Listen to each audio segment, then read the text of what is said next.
Hello and welcome to Do It Yourself channel.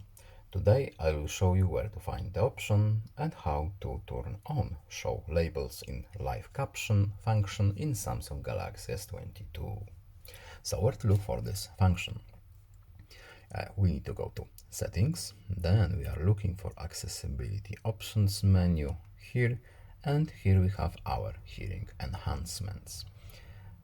And in here at the top we have our live caption options. Right now we have it turned off. It's turned off by default, so we can turn it on from here. And here we have our labels.